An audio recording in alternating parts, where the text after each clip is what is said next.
Stack Labs, c'est le nom de l'entreprise que je vous propose de découvrir tout de suite avec son fondateur et président Frédéric Volpi. Bonjour. Bonjour. Bienvenue. Et son DRH, Johan Philippe. Bonjour. Bonjour, enchanté. Bienvenue à vous aussi. Enchanté. On est dans l'univers de l'informatique, du cloud, c'est ça? Expliquez-moi. Exactement.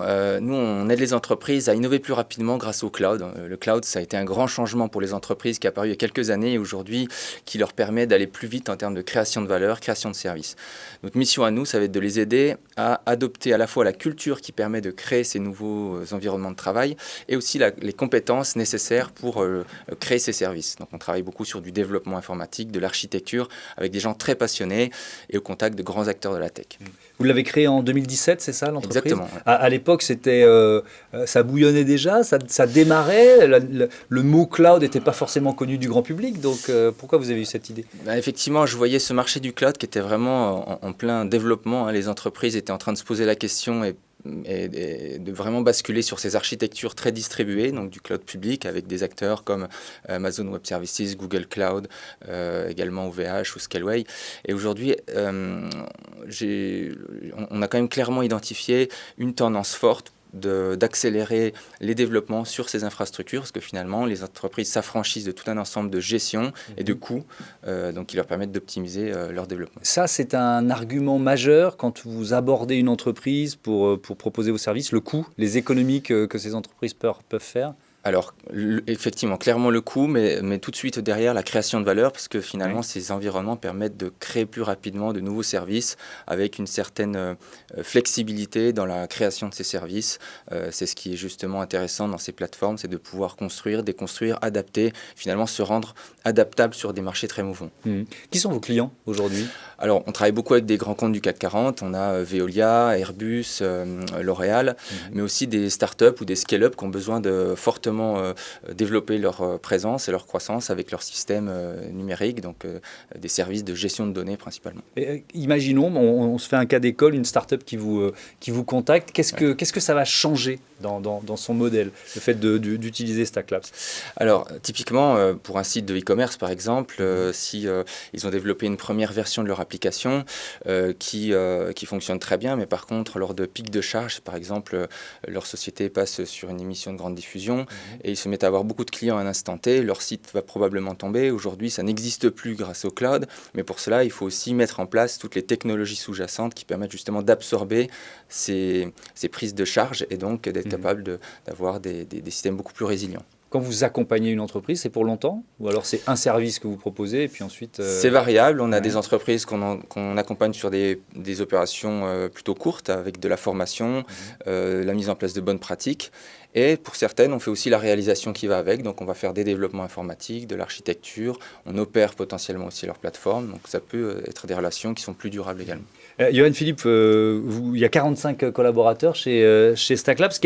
Quel profil?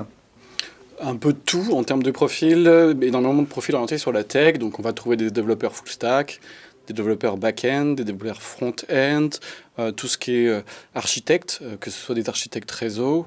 On va trouver également tout ce qui est... qu'est-ce qu'on a? Vous recrutez selon quels critères? C'est quoi quand on est DRH dans un environnement comme celui-là? Vous cherchez le diplôme, vous cherchez la certification, vous cherchez un profil qui vous ressemble? C'est quoi vos critères en fait de recrutement? Ce qu'il est important de comprendre chez Stack Labs, c'est que justement, on n'est pas forcément sur de la volumétrie. On ne cherche pas absolument à recruter pour recruter. On ne se base pas forcément sur les modèles d'ESN classiques. Nous, ce qui va nous intéresser, c'est de recruter des profils qui nous intéressent. Par profil, on entend des gens qui se rapprochent de nos valeurs. Quand on parle des valeurs de Stack Labs, on va surtout parler, en fait, si vous voulez, d'engagement. On va parler d'une curiosité intellectuelle, de personnes qui ont une véritable expertise, qui font de la veille, qui ont envie, derrière, d'acquérir des connaissances et de partager ces connaissances avec leur écosystème de stackers au sein de l'entreprise. Donc sur cette notion de recrutement au profil, c'est vraiment ce qui s'opère chez nous et on va vraiment essayer de trouver des gens qui nous correspondent en termes de valeur. Parce que c'est un secteur changeant par essence, quoi. C'est-à-dire, donc il faut être, comme vous dites, il faut être en veille. Il faut vraiment, vous attendez d'eux qu'ils vous alertent sur des évolutions à ne pas manquer, c'est ça? Exactement, parce que c'est comme vous l'avez dit, c'est un secteur qui est en perpétuelle effervescence, en perpétuel mouvement. Donc j'ai quand même l'impression que sur ce secteur d'activité, sans prendre de raccourcis, si on ne s'auto-forme pas, si on ne suit pas des formations en ligne, si on ne partage pas ses connaissances avec son entourage, on peut être très vite un peu à la traîne. Et je pense qu'il est important justement d'avoir cette notion d'être passionné de tech et de continuer à vouloir l'être. Alors, vous êtes reconnu premier partenaire Google Cloud. Moi, je ne sais pas ce que ça veut dire. Expliquez-moi. Alors, c'est très simple. En fait, on travaille beaucoup avec Google Cloud en France. Et Google Cloud nous a identifié parmi ses partenaires privilégiés pour aider les entreprises à adopter leurs technologies qui permettent justement de mettre en place ces nouveaux systèmes. Donc, typiquement, c'est des migrations vers le cloud de clients qu'on réalise en collaboration avec les ingénieurs de chez Google. Donc, c'est vraiment du travail d'équipe, travail commercial, mais aussi du travail d'ingénierie qu'on mène main dans la main.